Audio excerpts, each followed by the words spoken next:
name is Jerry Gill. Today is January 12, 2010. I'm visiting with Russell Conway on the Oklahoma State University campus in Stillwater, Oklahoma.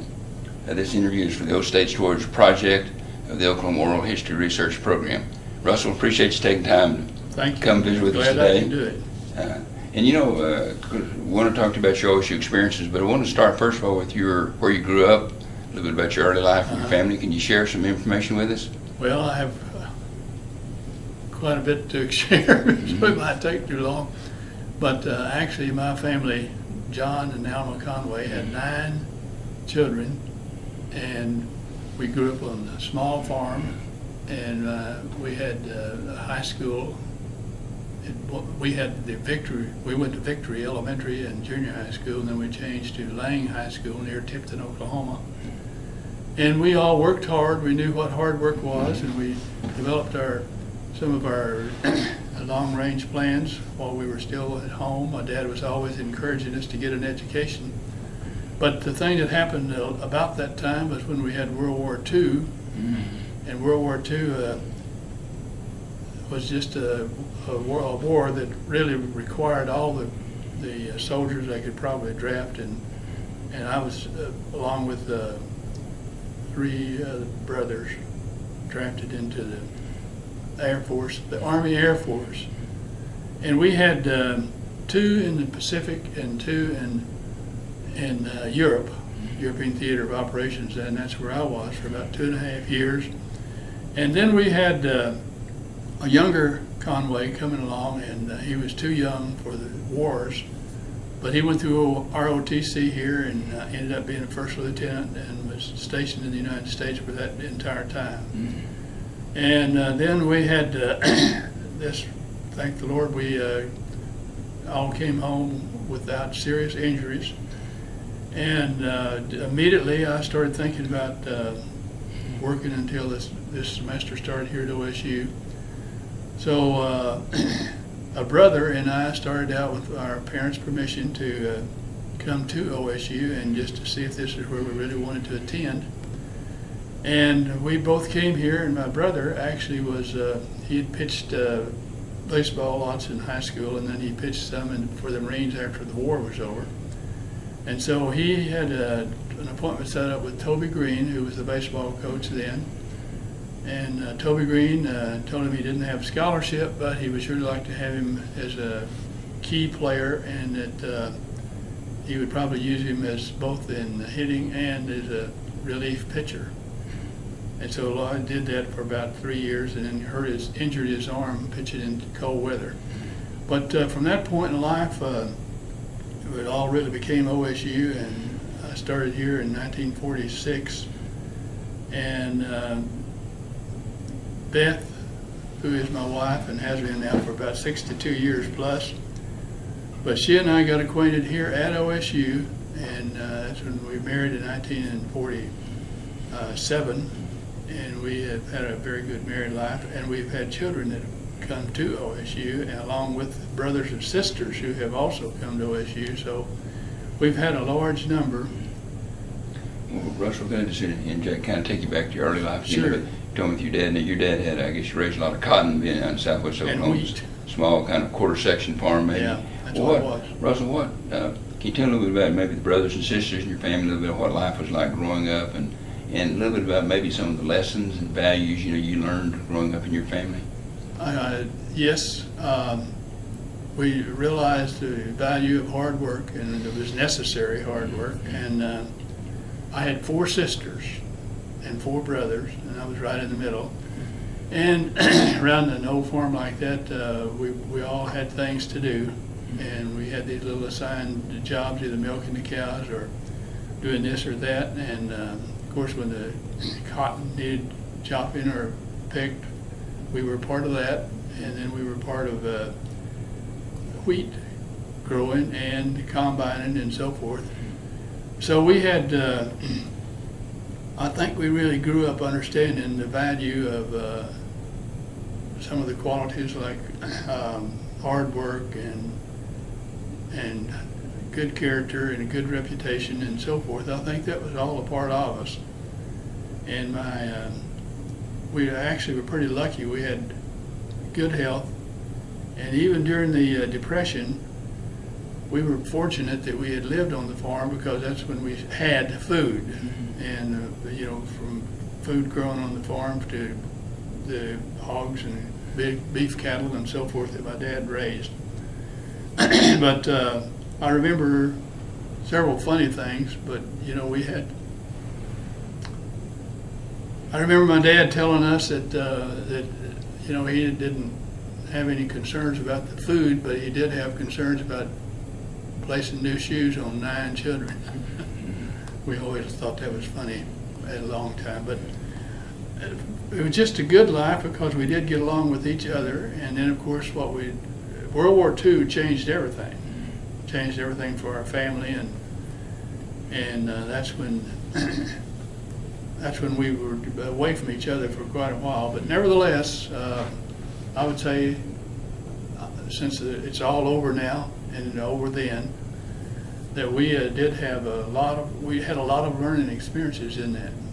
But not a single one of us in this family wanted to stay and continue the farm after we returned from the service. Russell, you talked about, I guess, education was valued pretty highly in your family. Yes, it was. Many of your brothers and sisters went to college afterwards. Could you Yes. talk a little bit about that? And was your father, was he on maybe the rural school board there as well? Yes. Okay. That was when I was born. Would you like me to tell you a little bit about Sure, that? absolutely. Well, they had a real part of that community wanted to to consolidate the 2 little one-room schools and have, consolidate and have better buildings and so forth, or better buildings. And this particular day and night, they had the voting, and there was a tied vote, and then my dad said, it was one vote difference, and then this one vote difference the other way. And so when they finally, the last time, they all agreed on the count, and so they agreed on the count to consolidate, and then they wanted to know what to name the school after they consolidated, and I was born that very night. So my dad said, well, why don't we just name the school Victory? And so that's what my middle name is. That's the V in Russell Spelled with a Conway. Y. Spelled with a Y. Russell Victory Conway. Russell Victory Conway. Well, things were, I'd just say, were very interesting, but and we didn't, we all had to work so hard. We didn't have time to do very much, but we did all play ball. That, as my dad said, as long as we were playing ball, we were, staying out of trouble. So he had us to help build a baseball diamond and a little temporary football field as such. And we played a lot of ball on Sunday afternoons, and that's when the community would gather around our house, and they would, we'd divide up. Sometimes we actually had 18 players to play baseball. And then my dear little sweet mother always thought about, after the game was over, and she would have us to help freeze, or we would usually do this in advance, 3 freezers of ice cream. We had plenty of milk. And so that was always one of the things that we were remembered for in that community. Because everybody did play ball, and we even learned how to play tennis there. And my sister actually taught tennis at Southwestern Oklahoma State for a while. So Russell, you graduated from high school in 1941, right? Obviously just before the war started. And did you actually, you were wanting to enroll at Oklahoma State University, but of course the draft board caught up with you. Can you talk a little bit about that?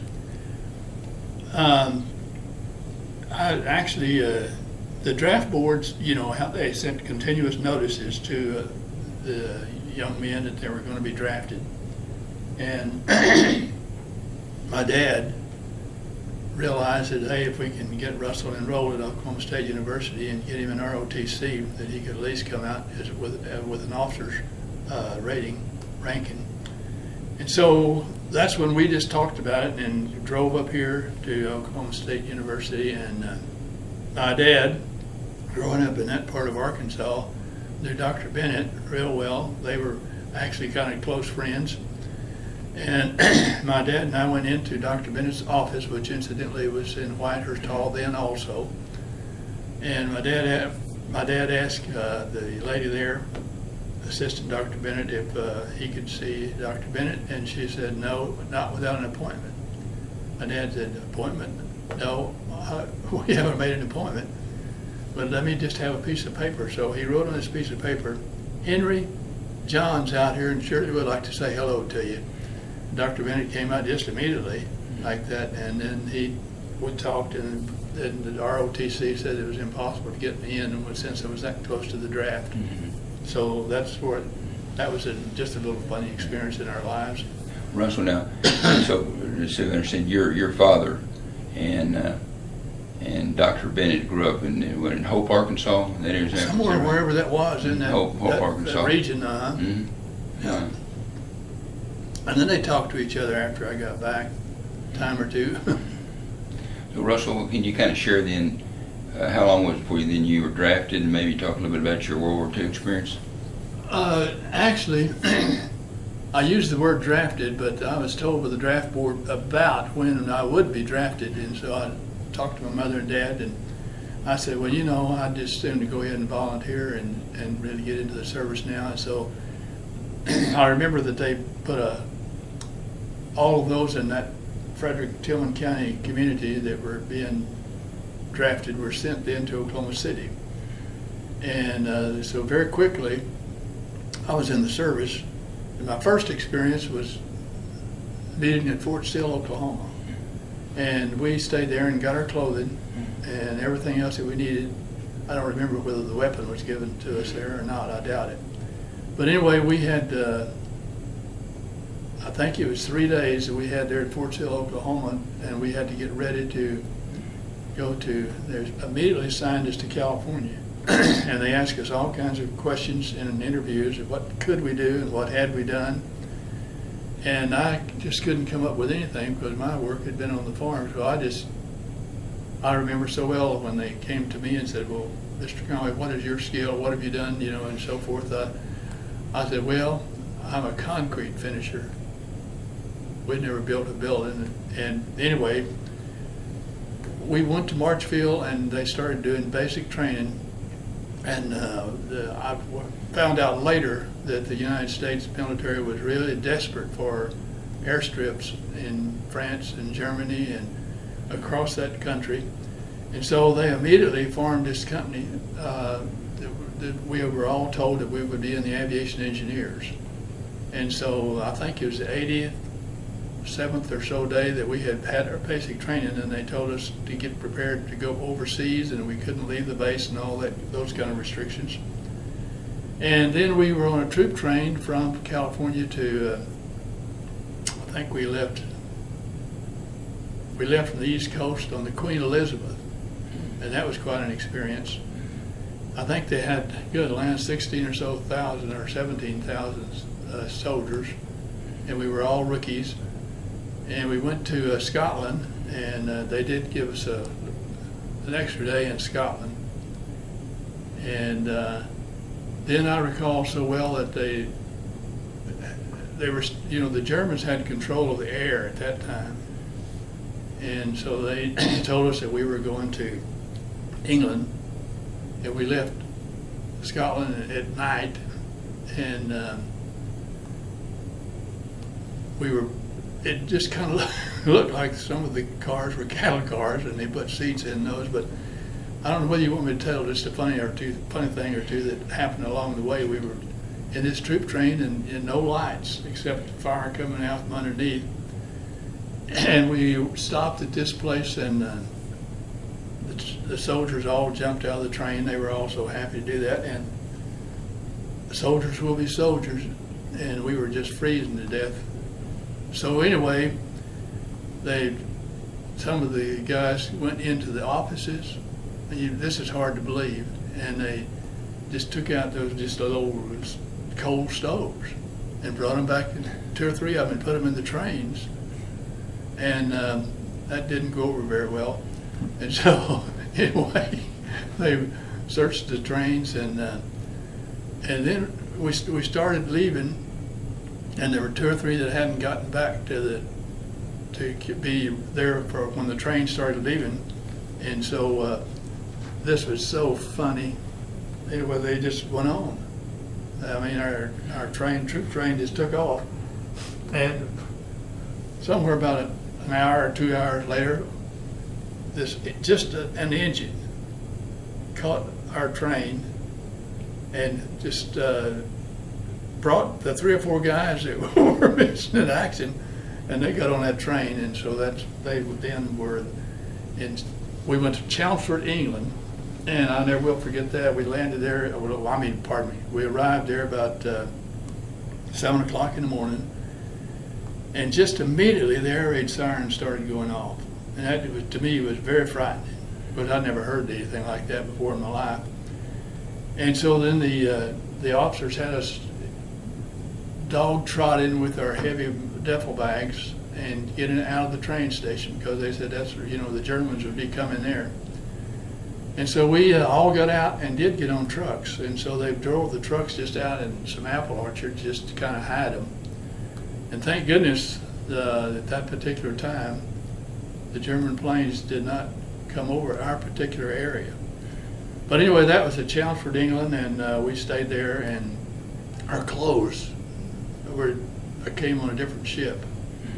So we didn't have any kind of dress clothes as such for, I guess, 2 weeks before they actually came to us. Well, that was a great experience, and then I just want to connect here, but we were told the next day that we were going to help build our own Nissan huts or whatever. That's the name of that car. But then they came around and asked, from that interview that they had with us in California, Private Conway, can you tell us what your specialty is? What have you done as a job? And they said, we see here where you were a concrete finisher.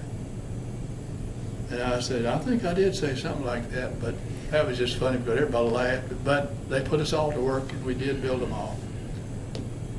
So we had, we very quickly took some more basic training, and then we had long hikes, and so you could just tell that they were really bonding that company and the different soldiers together. And we were assigned to help extend an air base in England so that they could have more space for their big bombers to land and take off. And that was hard work for everybody. And then we very quickly, go ahead. Yes, what year was this? What part of the? This had to be in 1943, I believe. Yeah, 1943. Anyway, many things happened there, Jerry, and like for every soldier. And we had experiences of the German planes strafing our areas, and we had that experience, but we never did. I don't think we were ever blown up with bombs or anything like that. We were not. So, but anyway, that was just a part of their being in that war. And then when we, I don't know whether you want me to go into this or not, but finally when they were ready to invade France, that was really quite an experience. And because we had to get ready, and we had to train, we had to put our equipment on the ships, and we had to take it off, and then we had to waterproof the engines over and over until we got so we could do it in the dark. And then I might just, if you want me to, but I'm taking up a lot of time here, but there's 1 or 2 more experiences I would like to just make a connection. One is my older brother was already in Europe when I got over there, and he was in the Air Force. And so when they got ready to, and I'd been put in charge of the regimental PX, and we had got our supplies from the United States Army supply dumps. And I got a strange letter from my dad that he was always figuring out how he could communicate. Everything was what I want to say, proof for everything was analyzed. And anyway, my dad's letter sounded funny, so I thought, here, he's trying to tell me where Clyde is, but they wouldn't even allow soldiers to know where somebody else was. So when they said, okay, Conway, you get your crew and you're going to take some of the supplies back to the supply dump because we won't be able to take them overseas as they are and so forth, going from England to France. And so I told this driver, I said, you know, I have a brother here and I don't know where he is, so let's just see if we can ask questions. So we asked questions at several of the different Army places. And sure enough, I got 2 or 3 leads, and we drove there, and they let us in. And when we got there, we really had all the food was in the cans, big cans, so it was waterproof. And we even asked questions of an officer, and he told me right where my brother was. And so we went in, and then when we started to leave, I told this driver, I said, you know, I said, these Air Force people are not even, they don't have enough food. So I said, I just think I could just leave them 3 or 4 cans of this big, I'm talking about cans this size, you know. So I did that, and some of them were the cans of cookies. Anyway, you've never seen a group so thrilled in your life, and that's the last I ever heard of that. But we went to, we crossed the channel, I think the big invasion was June the 6th, and it was several days after that before we actually left England. And things happened in a hurry.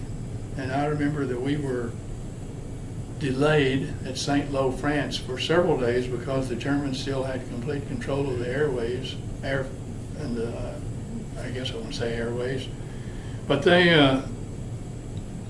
one morning, it was just a beautiful morning, and we kept hearing these planes, and hearing these planes, and our infantry troops were also delayed. They were stopped. But anyway, to make the story short, here came over our big bombers. And I mean, they were dropping those bombs in different places. We were still several miles from there, but you could see it just like you were right close to it. But that was an unusual day because we had some planes knocked out of the air, shot out of the air, and then at the same time, you could tell when our fighter planes started cleaning up the places where the Germans were concentrated, and we I don't remember, 3 or 4 days in, we were maybe a week, we were actually able to get away from there and going into France. But we also, and this was before we got too far into France, we were given opportunity to see the oh my goodness, the dugout, I'm not saying the right word, but where the Germans had the big guns and they could shoot out across the sea. Their fortifications and fortifications is a good word, thank you. But that was really fascinating to see all of that, and that's where really the big battle during the invasion took place. But anyway, we built I'll kind of summarize this, we built 108 airstrips across France and across Germany, and we were close to Munich, Germany, when the war started really winding down.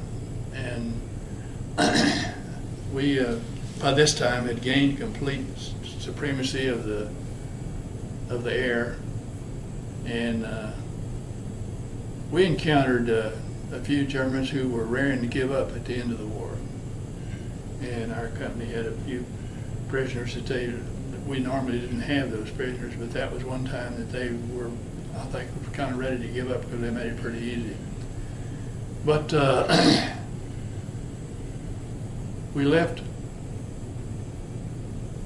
We were told that we were going to go home. Now this was after the war was over, and then we were changed to where they told us that they needed to keep troops there for a while, and that we would be in the occupation forces for a while. And I would say this: we ended up being in General Patton's region, his battlefield region, which was a big one. And you might just appreciate this, but first week that we were told that we were in his big division, we got this notice about all the restrictions and all the rules that we were supposed to live by. And that was just before a doctor. It was just before General Patton was killed in with a truck wreck. He and the driver were killed down close to the south side of the Ryan River. So I don't know how much more you want me to go into that. I can just keep on rattling here, but. So Russell, then when you in '46 you come back to Oklahoma, is that when then did you enroll in the fall of 1946 at Oklahoma State University? Sure did. And that's when most of the soldiers had been discharged, and we were crowding the universities pretty fast. Russell, back maybe ask you, how come Oklahoma State University? I mean, what influenced you enroll at OSU?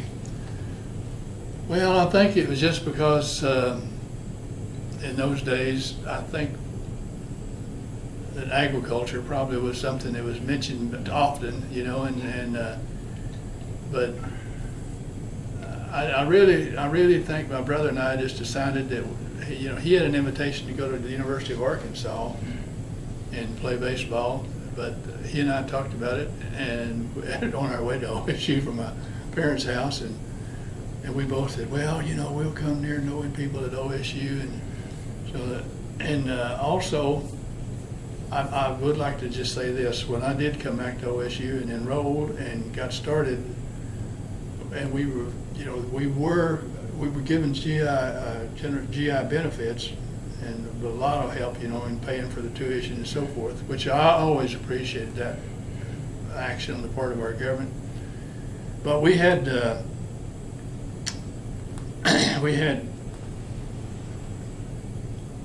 some real just good experiences when we first started at OSU, and then my brother also got married, so I would just say that everything worked out well, and I always appreciated that so much. And later, Jerry, as you well know, after I had graduated and after I'd retired from OSU, and not before I retired, but we actually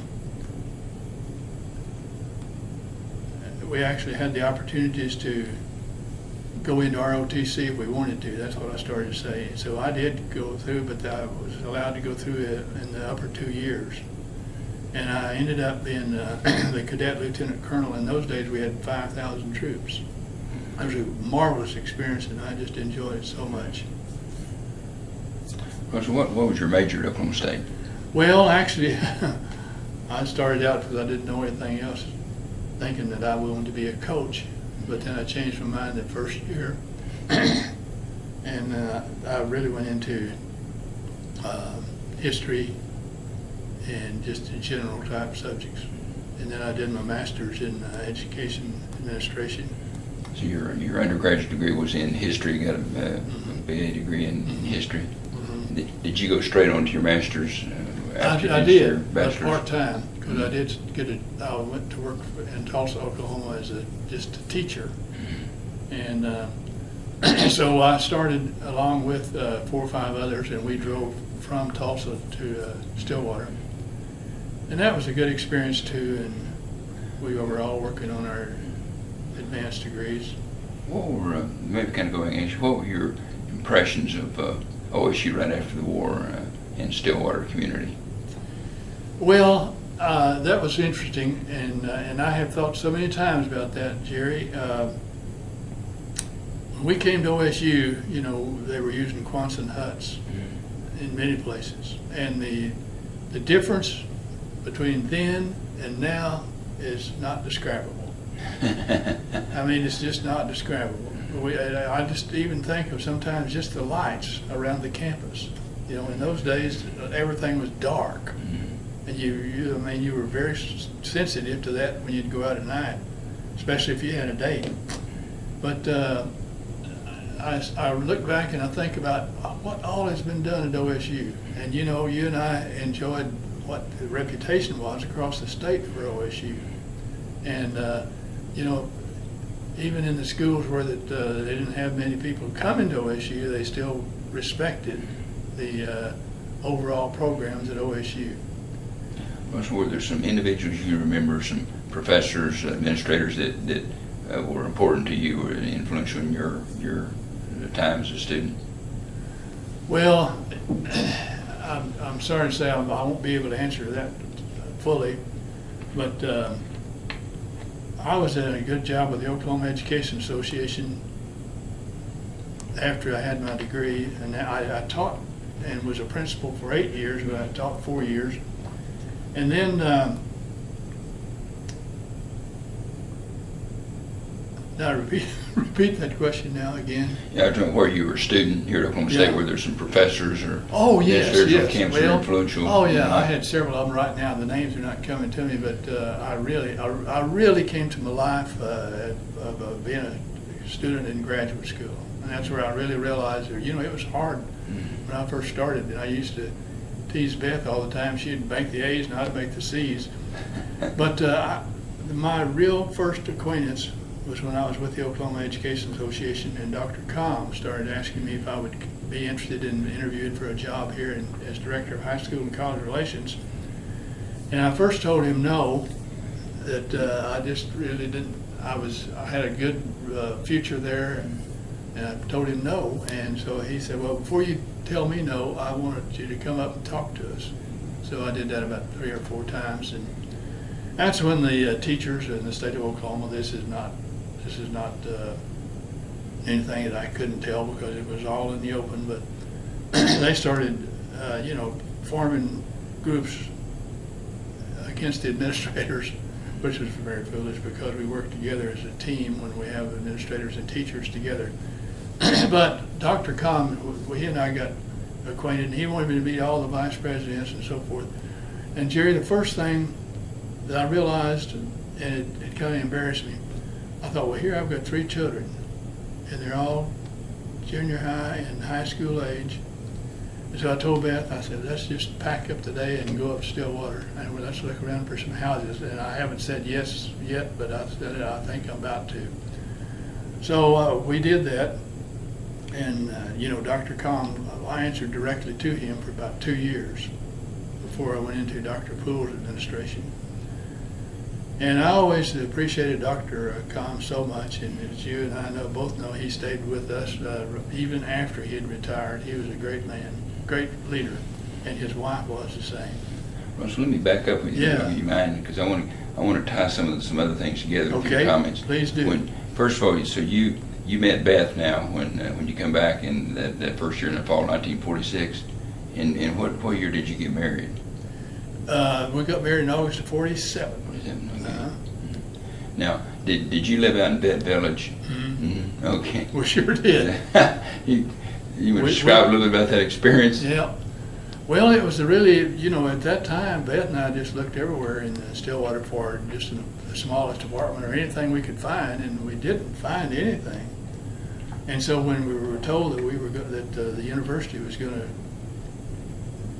I guess, start building that village, they had started it, but anyway, then they had some meetings with us and told us that they would try to have apartments that would be livable. Mm-hmm. We painted ours on the inside when we did finally get in there, and then my brother lived in that village. But I tell you, that was a good experience because we met so many good people, mm-hmm. and we had a real close relationship with Burl Watts and his wife. They lived right across the hall from us in that little old barracks apartment. And he was the head of the poultry department at LSU. And we really became good, close friends. And he was working on his doctorate. And Beth and I tell this often, but he would come and knock on the door. You had about that much square footage, and Beth, do you still have the coffee pot on? And he'd come in to visit for an hour. And then we had, I really appreciated several professors, but it's more so after I got into graduate school, as I said. Well, Russell, what was it like living in? I hear it could be pretty cold in the winter, pretty drafty, pretty hot in the summer. Yeah. Like if you left out a glass of water in the wintertime, it'd all be frozen in the morning. It would be. You got some stories you can tell about that? Oh, not. I didn't fix that. Didn't consider that very high priority. We just would went along with it, with the weather. We expected that. But it was really not a bad experience, and we were just happy to have some place to live, and, you know, the university did what they could to get things in order. But oh my goodness, you know, that village was always full because they had so many soldiers returning. But I really have looked back, Jerry, so many times, and I say this openly, and I say it with all the appreciation that I have for OSU. And this was the best professional job I ever had, was right here at OSU, and I loved it. And you did. We both worked together in that. And I've looked back many times in retrospect and thought about how that we met and how it all came together. And you served as a very good assistant. And then I remember Dr. Poole asking if he could borrow you so you could do your dissertation. They really needed that. And I said, oh, Dr. Poole, man, I said, I don't know whether I can get along without Jerry or not. I said, he's running the travel show completely. And he said, well, we sure do need him. And it was your history professor that was really, yeah, man, he was 100% for you doing that. But actually, I just consider that OSU has meant everything to me.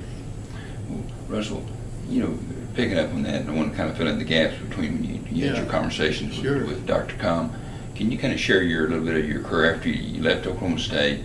You went into teaching in the Tulsa school systems. That would have been in 50? Yep, started in 50. Okay. Then you were, at that time, you were also, I think, the next couple of years, you were driving back and forth finishing your master's. We did. Was that to get your administrator's certification? Yes. You were going back? Okay. Can you tell a little bit about your experience here in Tulsa?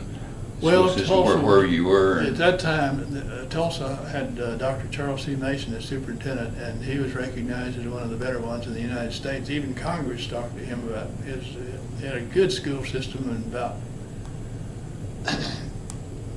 100 and some odd schools, and they had about 81,000 students at that time.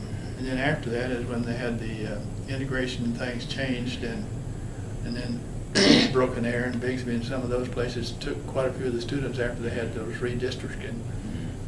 But anyway, I would say that I met some mighty fine administrators, and when go ahead. What school were you in, Russell, at that time? Well, actually, I started at Cherokee Junior High School, and then I went to Lincoln Elementary School, and then to Franklin Elementary School as principal.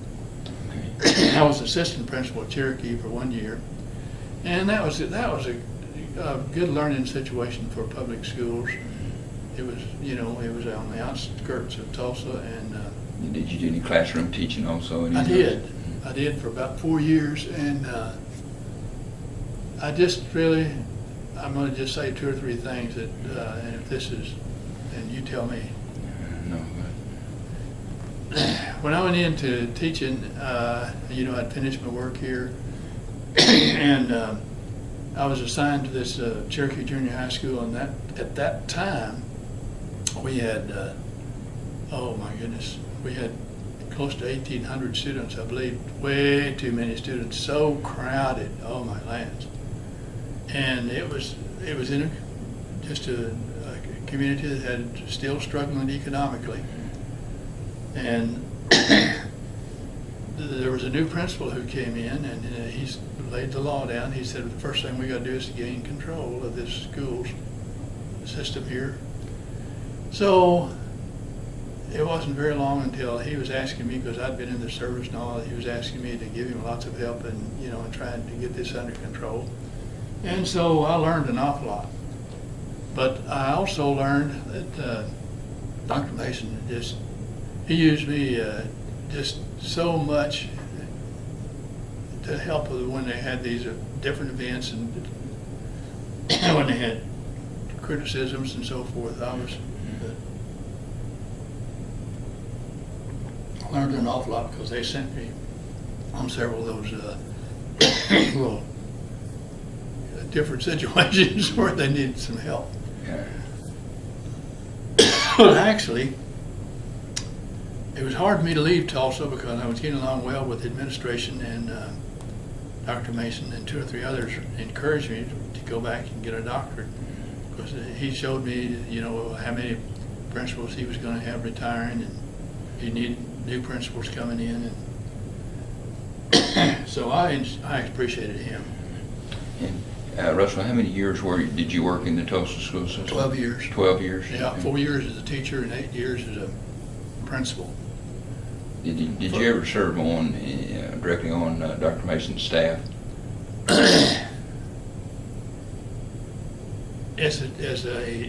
Like I was saying, not directly on his staff, but he used me a lot. Troubleshooter. Yes, good word. So then you left there in what year? So it would have been in about 62, something like that? That's right. Okay.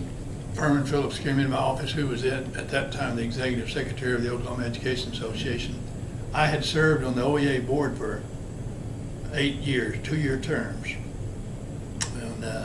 And then I was elected before the principals, or no, just at the end of the principal, before the principalship, I was elected to be president of the Tulsa Classroom Teachers, which was a marvelous experience. And I think we had 1,300 or so teachers. Anyway, it was a good experience. And then I left there and went to Oklahoma Education Association, never thinking I'd leave the Tulsa school. Well, Russell, you had a unique kind of career there. I'm just sort of trying to summarize what I think you said. You were a classroom teacher, and then you were president of the Tulsa Teachers Association. Classroom Teachers Association. The administrative work as assistant principal and principal, and then really working as sort of troubleshooter within the district for Dr. Mason. So and then you served on the state the Oklahoma Education Association board for 4 2-year terms, and so a great experience there. I tell you what, I've been so fortunate to have good experiences in my profession, and I really I'm very grateful to the leadership that saw there was hope for me. I really did appreciate all of my experiences, and actually I had some good experiences with the Oklahoma Education Association. Can you talk a little bit about that? It says yeah. Dr. Furman kind of recruited you then to come to the state. Yes, he said, I need you so badly in the legislature that I want you all to move to Oklahoma City. Well, that way, we left Tulsa. I was going to say that because we really did. And so anyway,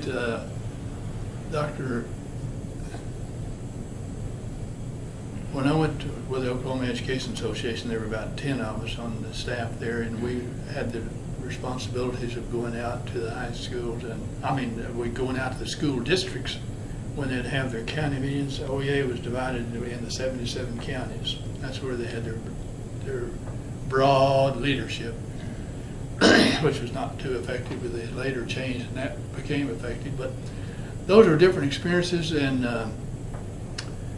I very quickly learned about legislation. I had some good teachers because Furman Phillips had been in the legislature for, I believe 2 terms.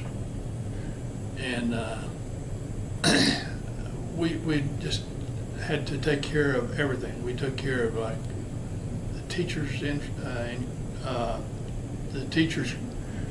need for, budgets, salaries, and then we had worked on retirements, and so we were just kind of the general staff that had many responsibilities, and then going out and making speeches when we were asked to. Anyway, we made a lot of speeches, and then I was in the legislature every day that legislature was open for. I was not there, but 3 years and something. But then I think one of the big things that we accomplished is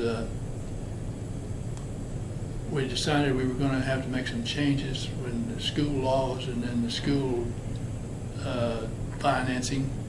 And we had a tremendous petition tribe, and we had,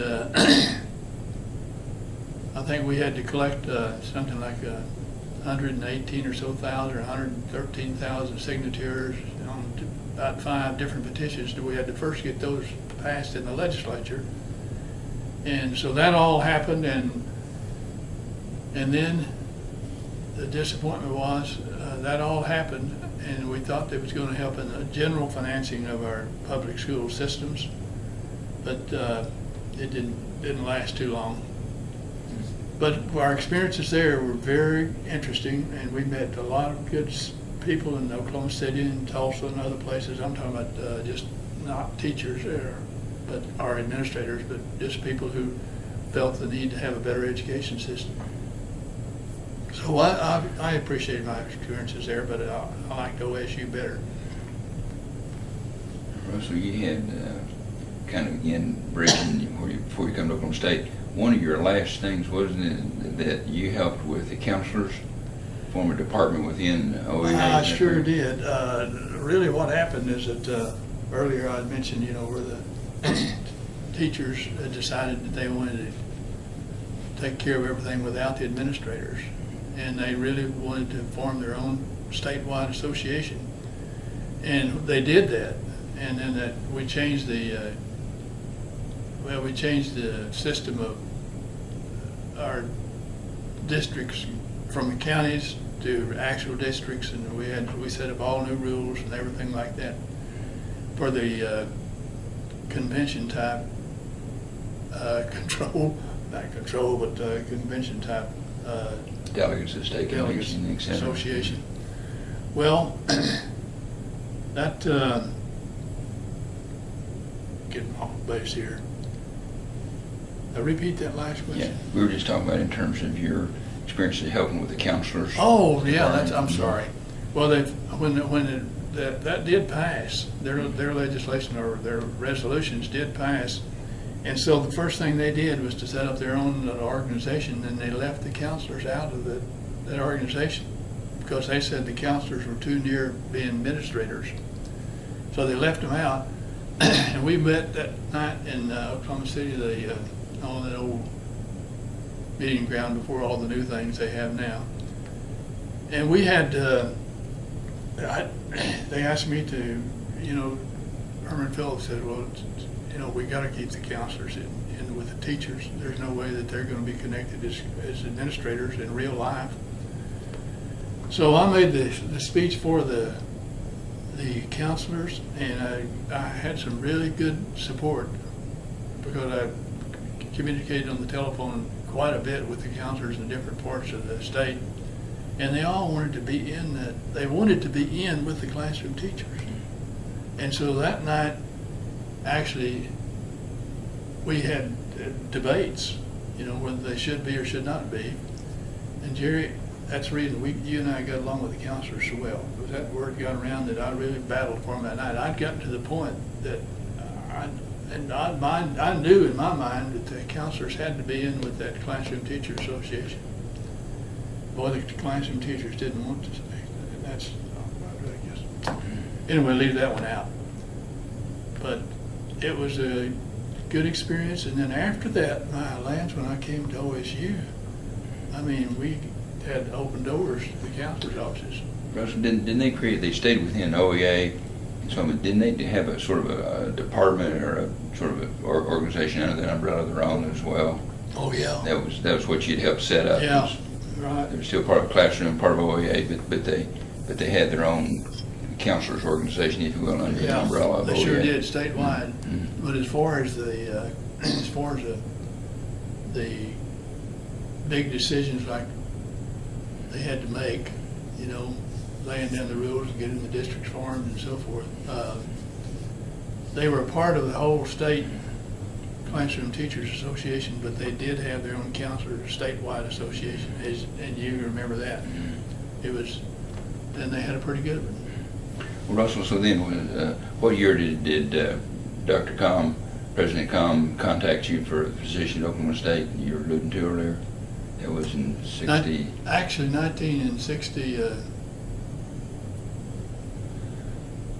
I left Tulsa I left the Tulsa Public Schools in 1962, and then that was in 1969. Russell, was there a time there between that you were in insurance sales? Am I missing something in you were with OEA and then? No, I actually was helping to run the show as far as our insurance benefits, but that was an experience but that was still a part of OEA. And then after I retired, and then I did some retirement work in the legislature. But I was considered as the chairman of the Insurance Benefits Committee, which was a tough job. You had an opportunity to your approach, I think, with one company, I believe, to go to work with them, were you not? Yes. After about 3 years that I'd been with OEA, the American Fidelity Association offered me the assistant director of education benefits or something, I don't remember. But it was a good experience, and I really got acquainted with the business world. I'm glad you mentioned that, Jerry. It kind of slipped my mind. But that was a great experience, and like Mr. Cameron, C.W. Cameron, was more or less the owner of American Fidelity, and his son, C.B. Cameron, was the executive president, which later he was actually killed in that plane crash in Colorado. Did you ever actually work for the company? Yes, 3 years. For 3 years? Yeah. Did you go back to OEA then from there again, or? No, let me say. So trying to get the sequence here with OEA, Yeah, Stillwater, OEA, Tulsa, and OEA, Yeah. and then. Okay, you're correct. Actually, what happened is that I'd been with American Fidelity 3 years, and then I just kept thinking about education, and I'd be sent out to Kalamazoo on a plane, and I just think, my future life should be in education. And so then Furman Phillips says, well, if you would come back, you could be my associate executive secretary. And so, and in the meantime, had I stayed at when the retirement, when I finally got the retirement letter in to American Fidelity, Mr. Cameron, the C.W. Cameron, called me on the phone and said, I want to take you to the Beacon Club for lunch. So we go to the Beacon Club, and he said, why are you leaving us? And I said, well, I just really have to be honest. I said, I've learned so much with an insurance business company. And I said, but I really feel just my future should be with education. He said, well, I understand, and I appreciate you telling me, but he said, I'll tell you what, Russell. He said, I had 2 positions open for you this very year. One would be a large district manager in California, and another would have been in Austin, Texas. And I said, well, there's just one thing I'd like to say to you. Thank you very much for considering me for those. But if things change and I stay with your company, I'd rather go to Austin, Texas. I'll never forget him. He says, that's what I would expect you to say. But that was just a little sideline. So then you come back to Furman. You were really in the number 2 position in OEA then. It's been just reorganized so much now that they have several associate executive secretaries. But at that time, I was the associate executive secretary. And Russell, you can go ahead and say this, you're not bragging about it, but I assume you're being groomed to actually move in when Furman Phillips stepped down to probably to be the executive director of OEA. Yes, is that right? And that was within about 2 years, and that's the reason it was really hard. But I just really prayed about that decision, and finally I thought to myself, Furman Phillips is within 2 years of retirement, and this classroom teacher situation might still be in the background. And so I thought, and then Dr. Kamm was calling me about that period of time. Now, in what year was this that Dr. Kamm approached you? Did you come to back to that was in 1969. 69? Yeah. Okay. And then I got to thinking, Jerry, here I have these children just college age, and I talked to several people here, and they said, oh, well, you need to be in a university city and all that. And so it was, I was satisfied there, and I had a future that I thought would work out. I felt like they had 17 members under their new organization, and I felt like that I had at least 14 of those who were strong supporters of it, but I didn't even try to figure it out. Once I started thinking seriously about OSU, and I thought, I've been selfish. I need to just talk to Dr. Kamm from the standpoint of actually going to work there. Russell, what was attracted to you about, it was called in high school and college relations position that President Kamm was speaking with you about? What was attracted to you about that position? Well, to be real honest, I was puzzled as to what it really did mean. And I had that opportunity, as I said, to meet with Dr. Kamm and all of his vice presidents, and we had quite a 2-hour session. And they started telling me about, how that the OU was far ahead of us in enrollment in all phases, the freshman enrollment and the enrollment in their main body. And they started telling me about what they really felt like competitively that OSU needed to have this office. And Dr. Kamm said, I'll just tell you openly, I'd rather you know it now, but there's quite a bit of opposition to us organizing this office because there's not enough money, for the other parts. In a way, that just kind of got me to thinking about that. And there were so many things that happened about that period of time. But I really, once I made that decision, I've never looked back. Never looked back. Russell, what do you recall about the budget and the staffing for high school and college relations at that time? You said you just had to find money to create the office. What, that first year you were there, what was your staffing like in your budget? Do you remember? It was well, there was a reporter that got a hold of me from Oklahoma, and they wanted to make a comparison with our budget to OU's budget. And I said, these words just came out.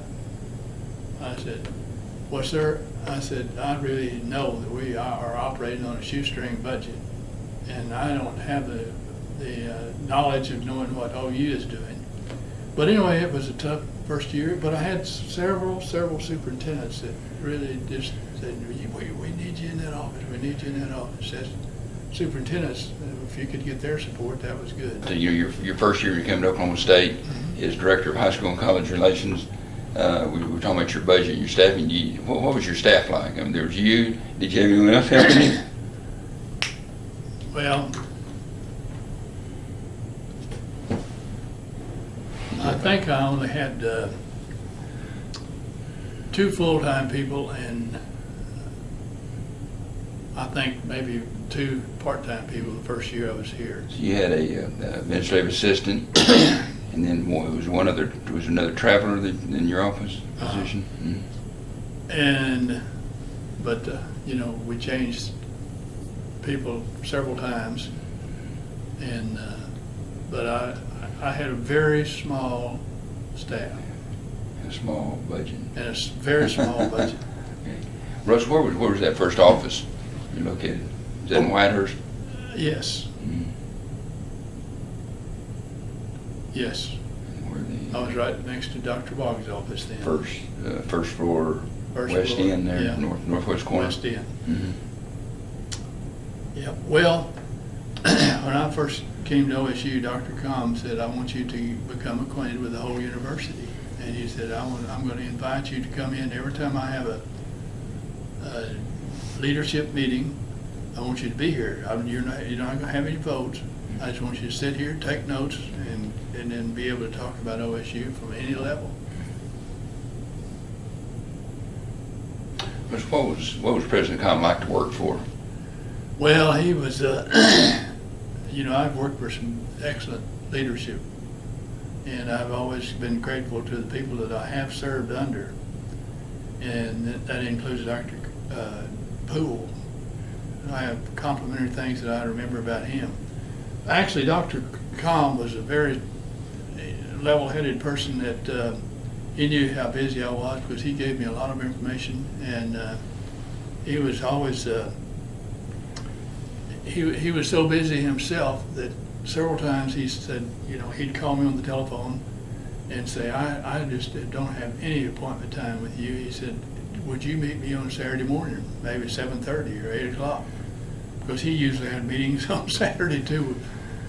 And so he was very good about that. And then when we'd go to any kind of a leadership meeting like I was describing a while ago, he was always very quick to introduce me and to tell, about his feelings about having this office and so forth, because he knew he told me openly, he said, I have people here who are just fighting this like everything.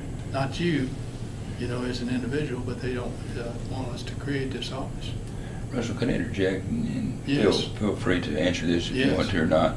Part of that too is in addition to cost of having an office, it was, should they be housed in admissions or should it be a separate office? And wasn't that part of the philosophical disagreement too? I honestly will say. Is that a fair assessment? That's a very fair assessment, and as long as I was at OSU, that was there, and then obviously, they finally just put the Office of High School and College Relations under admissions. Yeah. So anyway, but that's something I never could figure out. I thought we gave them the very best we could, and yet we'd have things like that. Well, Russell, kind of set the stage. There was part of the reason that there's a reason why President Kamm was wanting to create a separate office. I mean, things weren't going real well. I mean, we were getting clobbered by our competitor to the south, for one thing.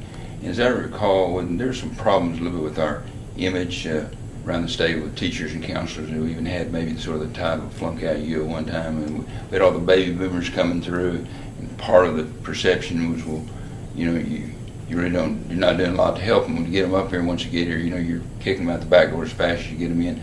Maybe an exaggeration, but could you kind of share that, trying to set the stage for kind of that environment when you came in as head of this office?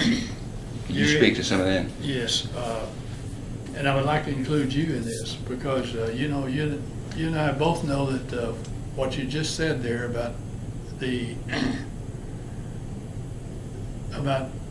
this became known as flunk out university flunk out, Oklahoma State University flunk out university. Flunk out you. Mm-hmm.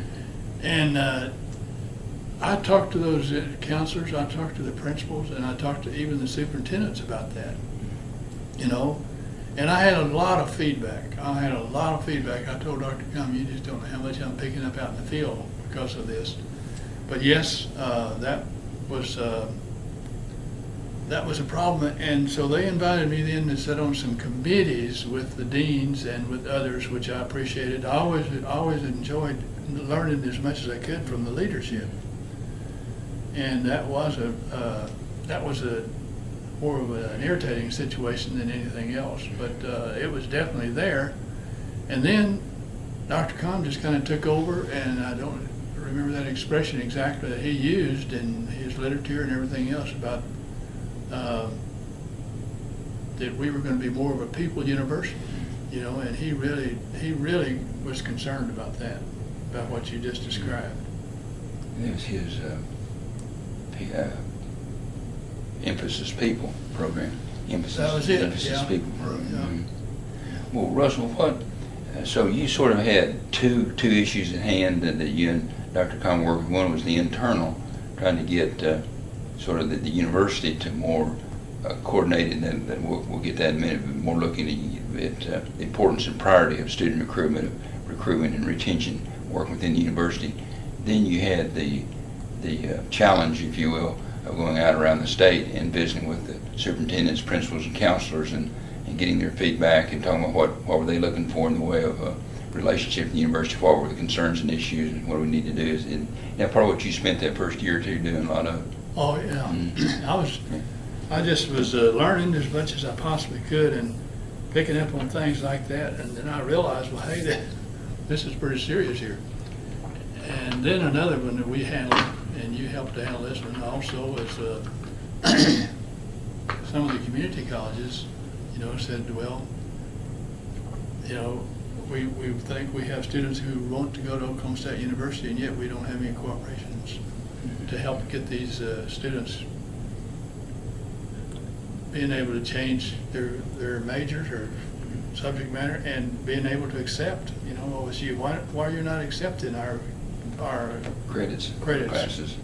And we really didn't have any. I said, the university didn't have any articulation agreements at that time, did they? No, that was good. Finally, that was really a big issue in itself, but we finally did make headway on that one. I want to point that out, and I meant, well, I didn't mean to say several of us met with the counterparts at OU, and we discussed that over and over, you know, about not accepting all the credits. And OU claimed they did, but then Raymond Sherrod backed them off on that too, because he knew their curriculum, and Wanda Van Hook, oh my goodness, she knew theirs and knew ours. And so sort of picking those off, maybe could we identify it this way? What were those first early years, you know, first 2, 3, 4 years? What were that you and President Kamm talked about? What were your immediate priorities and goals for high school and college relations? That's a good. I'm glad you asked me that, and I hope I can remember the exact words. But anyway, I went in myself, and this was after the several months I'd been here, and I kind of had the picture. So I asked Dr. Kamm. I said, "You know, Dr. Kamm," I said, "I would like to know what you really have in mind for us to achieve in the high school and college relations office."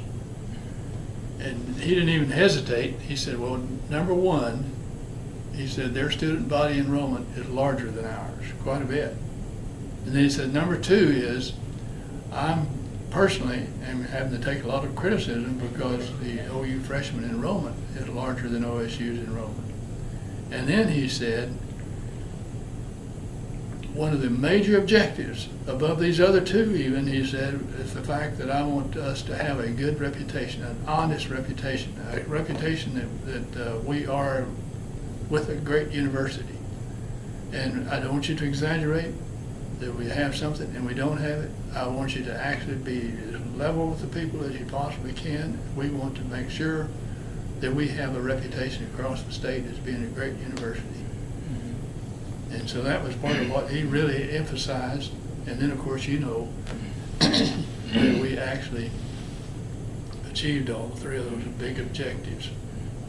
So, Russell, then, and which again was part of the reason why President Kamm recruited you, because he knew you had all the contacts and relationship with the counselors and principals and the school system across the state. So part of yours was to go out and visit, and you said earlier to gather information from them. What kind of feedback were you picking up, Russell and Phil? Well, the flunky out university was one of the big ones. And then some of the counselors and administrators told me that they would send students up here and they were not getting enough personal information to know what to do after they got here. And that one was a tough one for OSU to swallow. I'm talking about some of the people who worked with the new people, new enrollees.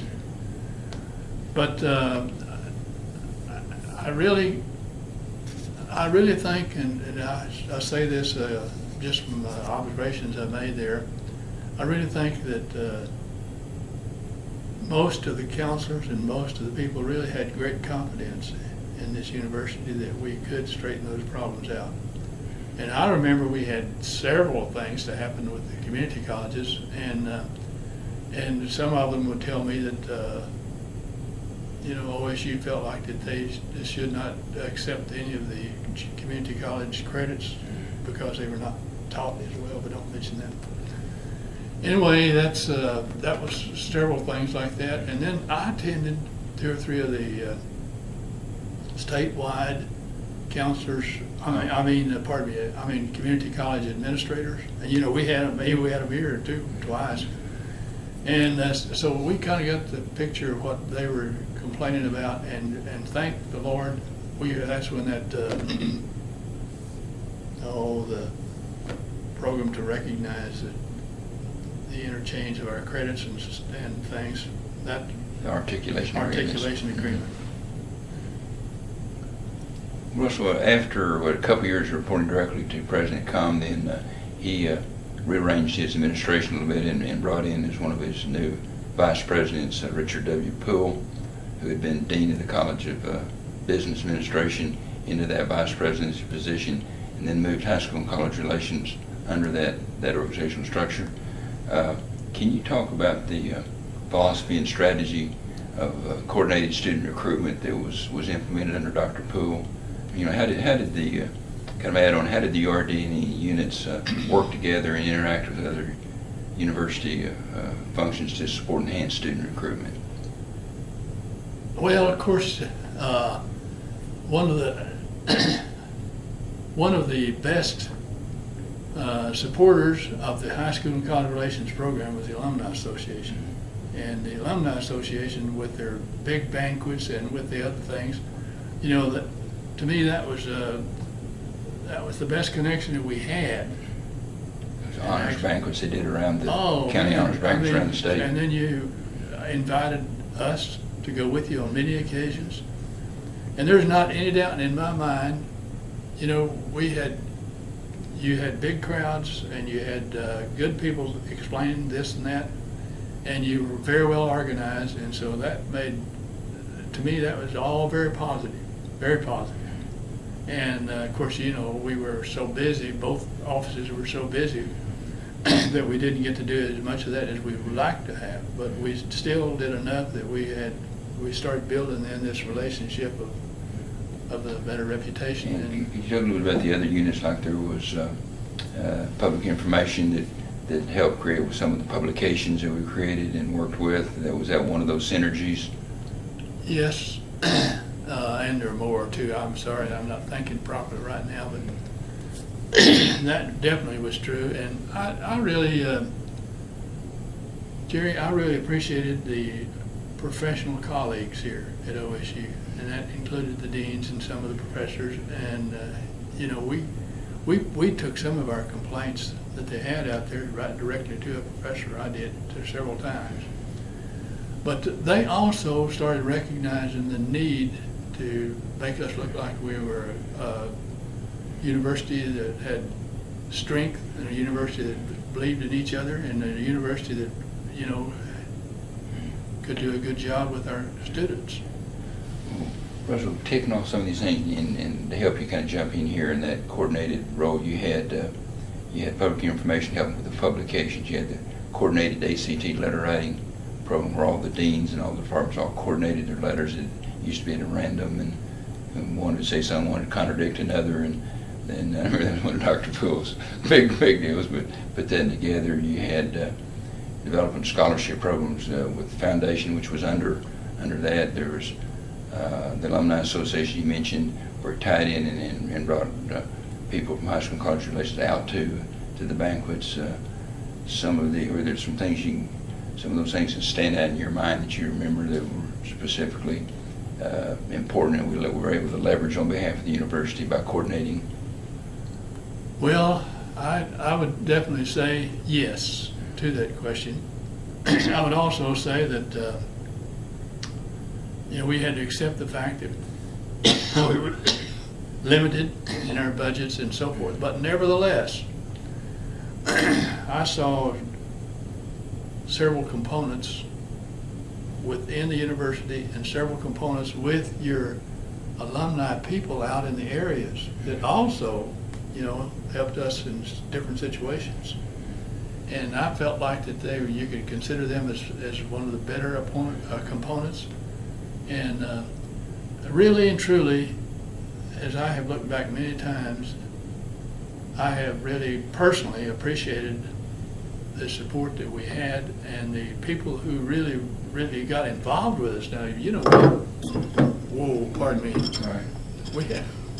We had you know, people on the staff levels who really gave us good support. And then, you know, you'd see all that also coming together when we had, like, the first week or so that we always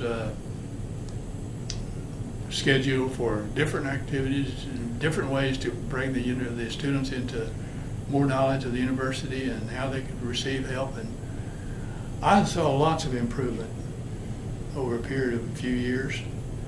And I saw lots of improvement with our community college people.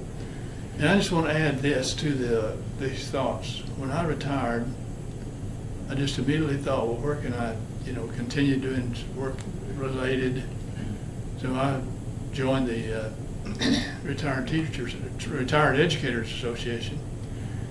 And we also had many opportunities to know what had taken place, you know, before us, because these were people who had gone through the OSU, and they'd, you know, some of them were teachers and some of them had been at OSU as a staff and faculty people. So I want to make that connection because I did everything I could do to promote the retired educators, but also to connect them with OSU. Now, of course, when I got on some of those state offices, I had to be a little bit more sensitive to, what we were doing as far as teachers in Cleveland County and OU and so forth. But as I look back, I was really appreciative of all the components that did enter into this, helping us to get our enrollment up and helping us to make many changes. I mean, not our office necessarily, but some of these things that really started happening with OSU.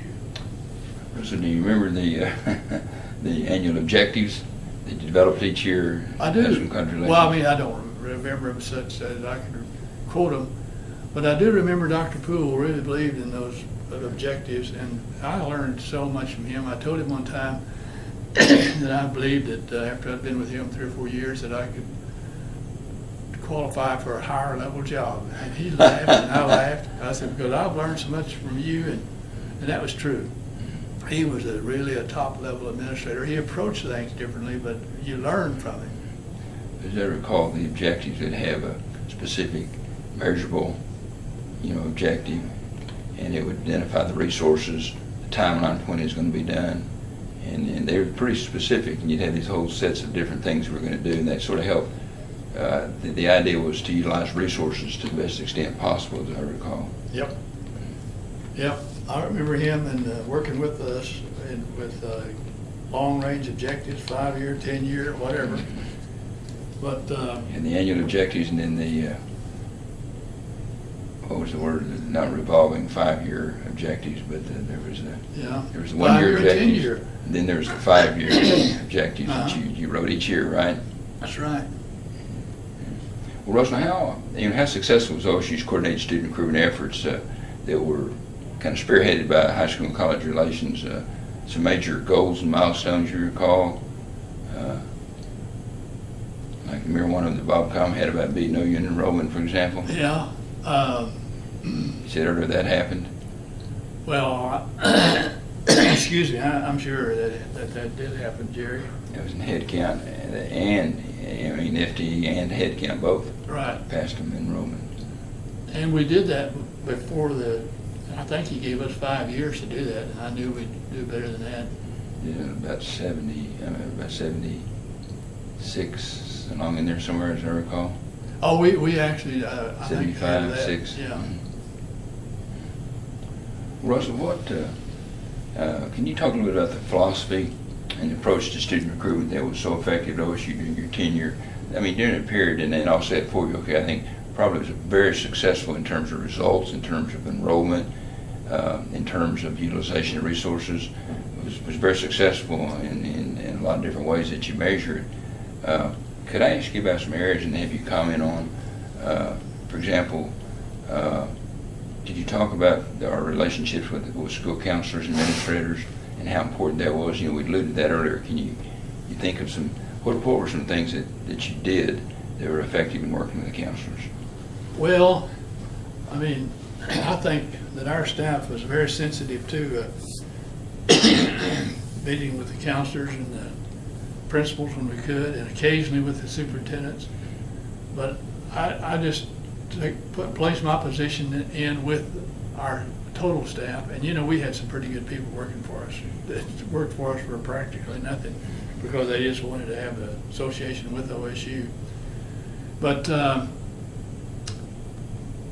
I think, Jerry, I really think it was more that we started working better inside the Oklahoma State University's faculty and staff and alumni, and I think that people both on the staff and in our office and so forth, I think we were all becoming to realize that we had a lot to offer at Oklahoma State University, and I really feel like that Dr. Kamm's leadership and Dr. Boggs and Dr. Poole, I think that they also saw this and they started having their special committees and their special support. And I think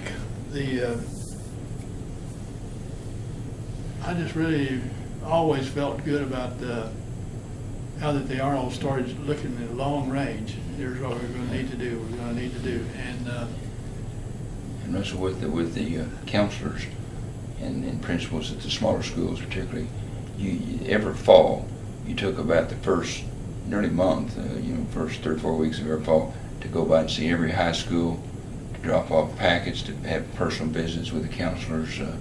How effective was that? Very effective, very effective.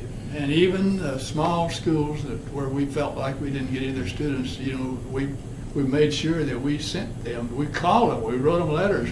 We love you, even though you're a small place, and we'll send you whatever you need.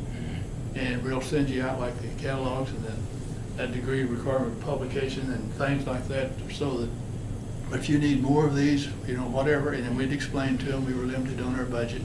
But as I recall, Russell, you got a visit the counselor and you talk about what's changed in the way of admissions requirements, scholarships, cost, programs, yes, and you go over in detail. So what you're doing is sort of helping them do a better job of counseling by giving them, for OSU, by giving them good information and good I materials. appreciate you bringing that up, because that was very important. That was a very important positive when we did that. And because a counselor is most of the time a very busy person in a public school.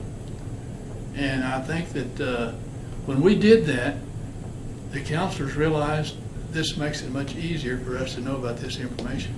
And we made it a point to try to point out the changes. And I really, we concentrated big time on that with the community colleges. As I recall, once a year then you had a principal counselors conference here on campus. Yes. Is that right? Yes. Well, what about can you tell me about those? Well, of course, I think that was one of the best ways we had of communicating with the principals and the counselors, when they could see what we were attempting to do. And also, I think there was a little camaraderie there. I'm not saying it, but I think that the counselors and the principals realized that we were doing our very best to help to inform them. And we used the words disseminate information. We didn't use the words recruiters. We're here to disseminate information. You need to have a key, whether it's issues and concerns and areas of importance to counselors. I recall you'd have university administration speak to them. Raymond Gerard admissions had come over. Somebody out of scholarships and financial aid's office would come over. As part of this, you'd have speakers lined up and give them a chance, as I recall, was to sort of two ways, to give them information about OSU, but also to hear directly from these people what their concerns were, what their issues were, and their, I would say most of the time that was a very successful way of having the two-way communications. And all of them, I think, realized that we had to have those group type sessions, because there was just more than we could handle with a small staff. And of course, all the time old Larry was here. He had so much more money. But Larry was he was a very good director. Russell, speaking of kind of some of your philosophy and approach to it, so part of your approach was the relationships with the counselors and principals, going out and visiting them, giving them correct and accurate information, helping them be informed, bring them on campus, and hear from the administrators, and let the administrators hear from them. Tell me a little bit, you touched on market segmentation. Remember, Dr. Poole was very big on this. Can you talk about the philosophy, how we decided to leverage our resources and to allocate them? We had limited resources, and how we best use that market system. Can you talk about that a little bit? Well, actually, it was, as I recall, we analyzed our staff and with the help of the admissions office and the registrar's office, but we analyzed the high schools who had been, we had them categorized more or less by if we had received a bunch of students. How many students, like average students over the last 5 years or something like that? That's what I think we use that 5-year as a just a goal, But I really look back and I think that I think that marketing that we tried, and with the help of Dr. Poole, you know, we finally got the marketing done with our different levels of different numbers of enrollment coming from schools and the enrollments that they would have and what our possibilities were. But see, that allowed our staff then to be doing some marketing also. You know, like if you were in a small situation or if you were in a medium-sized situation. But I think this helped us even with the counselor principal conferences. And that was, to me, that was a part of our marketing plan, you know. So, Russell, you'd have like a high market, good market, average market, and low market school, but you'd say would fit into one of those 4 categories. Would you provide different services at each level? I think we were more sensitive to what we said on the low level. You know, we knew that some of the places where we went, the students had never heard of, you know, this or that. They'd never heard of like credits and like a high level, you'd go out to your fall visit, and you'd have a one-on-one visit. You'd go to their college night or college day program. You'd come back in the spring. You might visit them 3 or 4 times in a year. And really, often they'd ask you, to come and visit with them. So, say for like good market, you'd go, well, you go out there maybe twice. You'd see them in a year. Average market maybe 1, and low market only. If they ask you to come out, would you go see them? Is that, I'm just trying to kind of understand, is that the way, part of that segmentation? yes, Okay. definitely was. Well, I think that you know, all of us knew about the students within that school. You know, I mean, it'd be pretty easy to make some observations, and I think that we, by doing that, I think that sometimes the counselors then would specify, well, go over there and talk to this young man right here or this young lady right here and help them out, help me out. And then, of course, you and I were lucky when we got to work more in the larger schools, because the counselors, and just being honest, had done a good job in most of the places. And I felt the same way with the community colleges.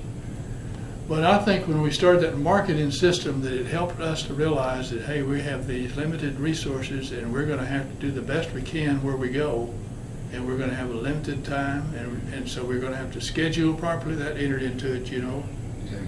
And we would say, you know, well, we could schedule you in this school, and this school, and this school in one day, and that helps us out.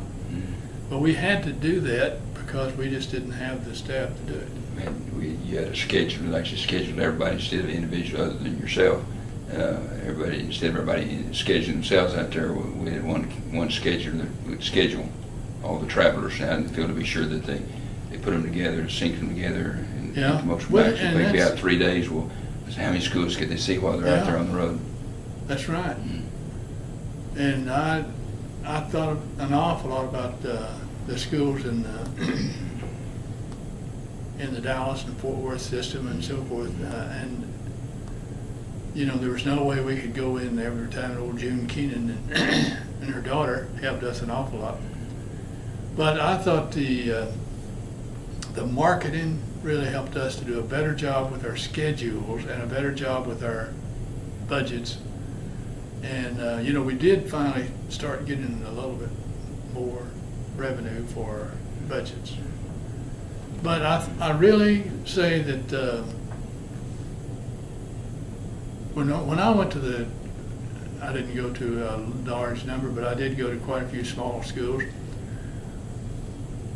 I would deliberately change the level of my presentation, and I would do more explaining what this meant and that meant and so forth, but I tried to do it on such a low key that it wouldn't be insulting. And I don't know whether that worked or not, but I tried that, and I know you did. Now, well, I'm here at this little school, and I just want to make sure that the kids understand what so forth. But anyway, I know that Dr. Poole encouraged that, and he was the businessman. But Jerry, anyway, you asked me another. Well, Russell, just, and then I'll kind of maybe close the door on that a little bit, but again, what I hear you saying, the philosophy was that there was only X dollars, and it might increase incrementally each year, but it really wasn't enough to cover everything as much as you wanted. So there is how many resources, and when we keep saying resources so people understand, maybe might be listening to this tape, Russell, you'd send a representative out to a high school and they might spend the night, maybe they might spend 3 days and 2 nights out, or a lot of times, of course student workers didn't, but the others, they'd go out and spend at least 1 night and 2 days. And so what schools were you going to see? How many times were you going to see those schools? How much gas were you going to burn? How much miles to motor pool was going to be out to do that? How many printed materials and resources were you going to give? How many staff people could you get out there? It was all about, you had limited resources and how could you leverage those and put them to where you get the greatest return on enrollment back. Is that kind of what that coordinated marketing strategy and the market categories and so on was about? I would say yes, and I would say that component that we have, we can delegate our staff and we can schedule a lot better and more effectively when we started doing that. Russell, I want to give you a little bit of compliment if you'll let me, okay, but I want you to speak to that.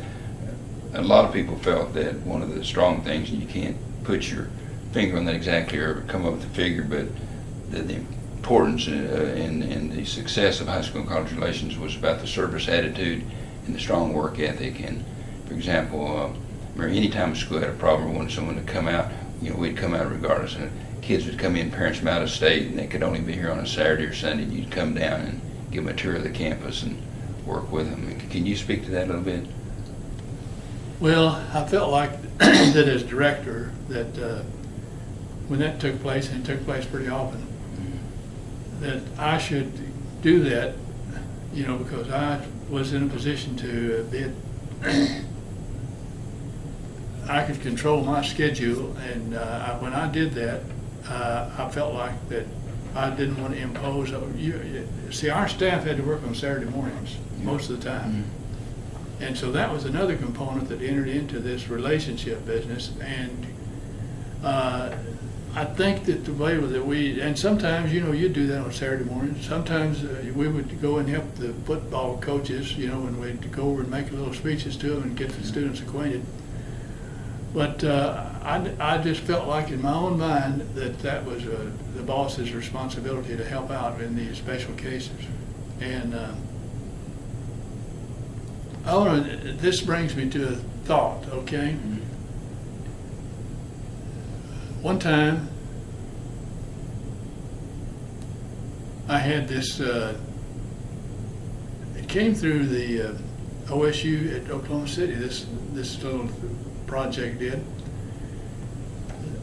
They wanted me to become acquainted with one of the generals from the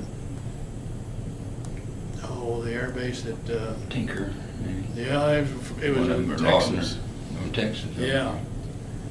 And so he called me and he said, Russell, there's no way. He said, I have a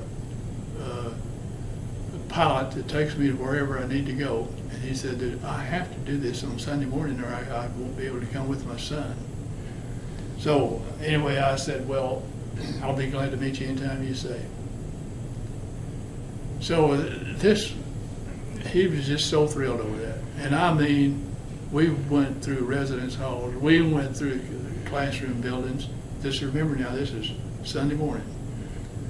And so, and I took him to some residence hall, and I was shocked myself when I don't even know who set the room up for us to go in and visit with this person. But anyway, when we got in there, Jerry, I bet there were 12 or 15 beer bottles in there. And I will never forget this. I was trying to make apologies, and this general said, oh, no, you don't have to apologize to me. You should see what we put up with all the time. So he said, please don't take this offensive. But anyway, that general, he was so inquisitive about everything. And his son stayed here 2 years before he transferred to someplace. But anyway, that general called me one morning and he said, Conway, he said, I sure would like for you to serve on a very special committee at, my goodness, what's the bear base at San Antonio? I've forgotten so much stuff. But anyway, he said, I would like for you to fly down there, and I want to use you on a special committee to help us to evaluate how we're relating to our new people, you know, and what you might be able to suggest to us that would help us to do better. Well, I went down there, and I was absolutely just in shock and awe, because they had so many things set up for about 3 of us. I mean, they showed us this and that. I mean, they gave us a beautiful picture of everything that was going on. So, and that was an all-day visit. And then he had that plane to bring me back to Tinker, and then I had my own car there. But anyway, that was one of those situations where that general contacted me at least 3 more times. I'm talking about on the phone or in a letter. And he just said, you know, we visited 8 or 10 different colleges, and this is just an example of what a really good relationship can do. Well, anyway, I just told that because that was one of those really exciting things. Russell, I think that your story is what you're saying. It seemed like at that time, for many years, high school and college relations had that positive, if you will, reputation that they'd go the extra mile when someone coming. I remember, I think it wasn't unusual for you to give tours on Sunday afternoons. I can remember many times when you did, and occasionally when you could not, come down. But I think that's important. And the other thing is, Russell, it seemed like that I recall you were really big on was integrity and accuracy in the information. And I'd heard you even say on a couple of occasions, and more than a couple of occasions, students and their parents say, well, we need to talk about what's best for you, not best for Oklahoma State University. And if we don't have a program here that you need or that benefits you, then you should go somewhere else. I'm not sure that very many people in admissions counseling had that integrity and that approach to it, but that reputation, I think, began to get out there to people. Well, it really did, and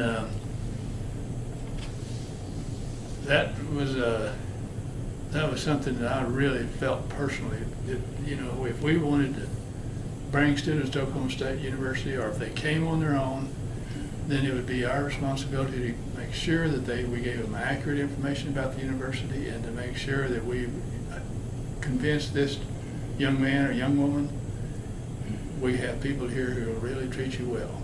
That's what, Dr. Kamm and I talked about that, because he was a strong believer in relationships. And Russell, you can, again, relate to these, but just kind of go down the list as I think is feedback from high school and college relations, and sort of in those days, and the perspective that people had about it, and the reputation it had, dealt with relationships with counselors, market segmentation in terms of utilization of resources, and really refining and putting resources where you got a return on investment. There was a service attitude and a strong work ethic we talked about. That's thank you for using that service attitude. Knowledgeable about OSU generally. That's where remember all the staff, we'd go through about a couple weeks every fall where you'd bring, you'd first of all make us go around to the residents, or not make us, but set it up for training for new student workers to come in, as well as our continuing staff, but to go out and all the place and then bring people in. But we went through every year, even though I remember for 8 straight years, went back to the same, but that training, to be sure that you had accurate information and good information each year, and provided that information then out to the counselor. Well, I appreciate your saying that. We did really concentrate on that little component.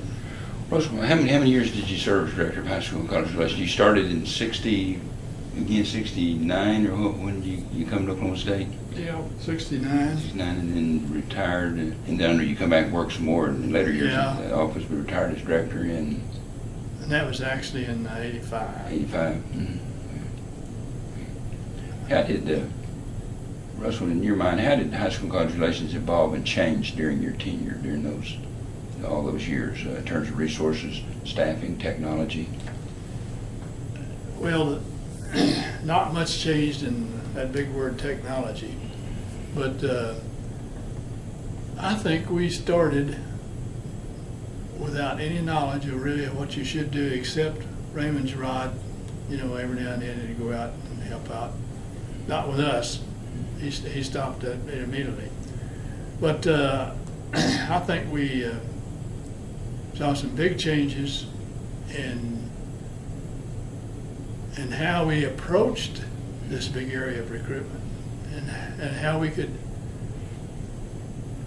spread our time out, you know, to visit with more students. We did a lot of things to improve internally what we were doing inside the office, and I think everybody improved with us. And then I think that the more and more that the even counselors that had the OU backgrounds, you know, they were nice to us too. I said to someone, I'm not interested in asking you to challenge what I'm saying about the student or anything else. What I'm interested in is just working with you and the student. And if you tell us, you know, you don't want to hear any more of that, well, our conversation can end. But we want to help. We don't ask questions about, you know, well, where are you going? Well, I'm going to OU. That's fine. You know, I told them, well, that's fine. If that's your choice, that's fine. Well, a counselor appreciated that, like from OU, and you know, we got along with them pretty well. And I had numerous ones to say, well, you know, I'm really more sold on OSU now than I've ever been. But I think to answer that big question, that we had some very good positives going on to help us to do a better job, and I think our staffs were very much interested in doing that. And I look back at, you know, well, we had a limited, we had to work in a limited situation, and but we always, like, we had many planned events. When you look back at our long list of things that, and other staffs since our time have improved that, I'm sure. Some of them haven't, but some of them have. And but I really think that's to answer that question that you asked about what all did take place. We all know, and within our staff and within Dr. Poole and Dr. Kamm and Dr. Boggs' realm of leadership, that I mean, and deans, I must remember the deans in this, but we had good support from a lot of people, Jerry. We had good support from your leadership and a good support from the leadership of your alumni, your alumni associations. Because I think they all realize that if we work together as a whole out here and we really believe in OSU, that whether a student comes or not, that student may just help us with somebody else. You know, we used to feel that way. But Russell, you worked tirelessly. I mean, and I'm saying 60 and sometimes 70 hour weeks for many, many years. yes, You know, how were you able to put so much passion and caring into your work? I mean, what kept you going all those years? well, and my goodness, I look at myself and I know what the good Lord says in the Bible. You know, if we think too highly of ourselves, not exactly these words, but if we think too highly of ourselves, we can get, what's the word? We can get whittled down in a hurry. That's not the word, but anyway, I just, in the first place, I do like to associate with people, and I do like to associate with any level of people. I can talk to, you know, ones who are digging our ditches or anybody else. It doesn't bother me. I mean, you know, and then sometimes I remember going to some little schools in the southeastern part of Oklahoma that I thought, well, I better dress down today a little, watch the tie I want to wear and the suit I want to wear, but when I get there, here, this principal in a sharp suit and tie, and I thought that was a good lesson for me. But I would just say that I enjoyed the people, and I enjoyed trying to distribute this information. But first of all, I really felt like that Oklahoma State University had a very reputable,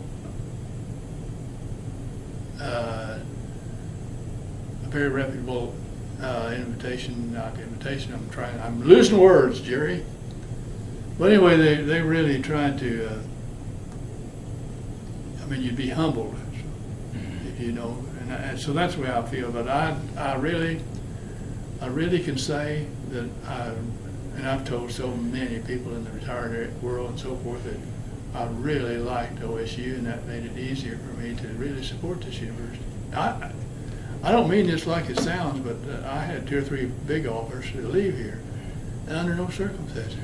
I told one good person who spent 2 or 3 hours with me that I really appreciated his invitation, but I just have no reason to feel like I want to leave OSU. And he appreciated that, but I felt that way, and then I felt like, you know, that this is an opportunity for me personally to help people do this or that and help them to be better. Russell, what can you recall some special OSU memories during your lengthy tenure at OSU? Is there some that stand out maybe more than others? Well, there were so many. I'm really not sure I could. If I had a fresh mind and all that. But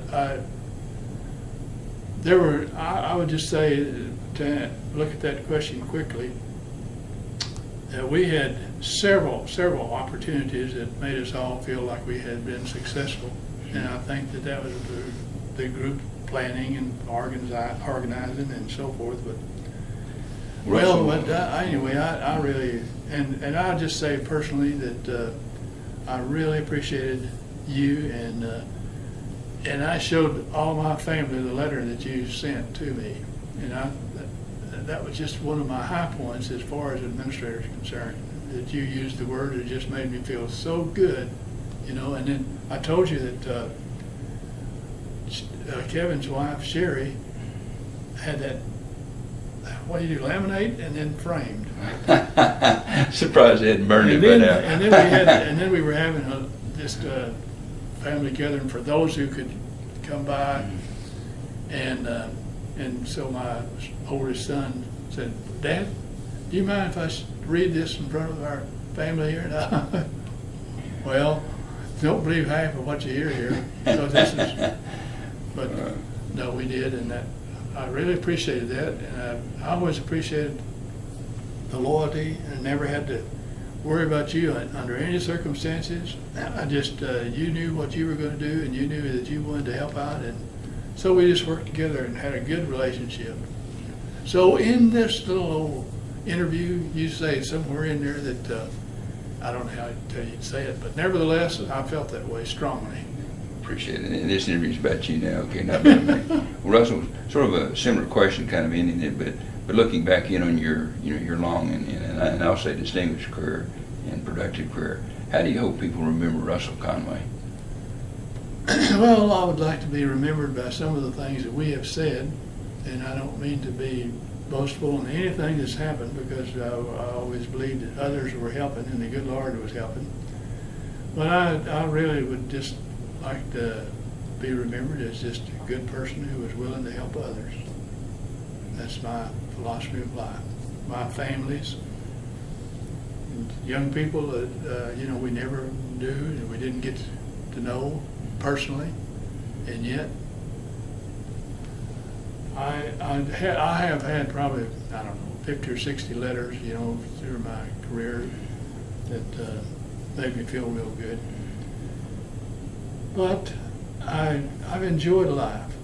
I've enjoyed my family life, and I've enjoyed my professional life. I've really enjoyed my professional life. And people who complain about, well, I'll never go back there again, I haven't had that problem, And I've accepted the fact that things are not going to always be like I would like to have them.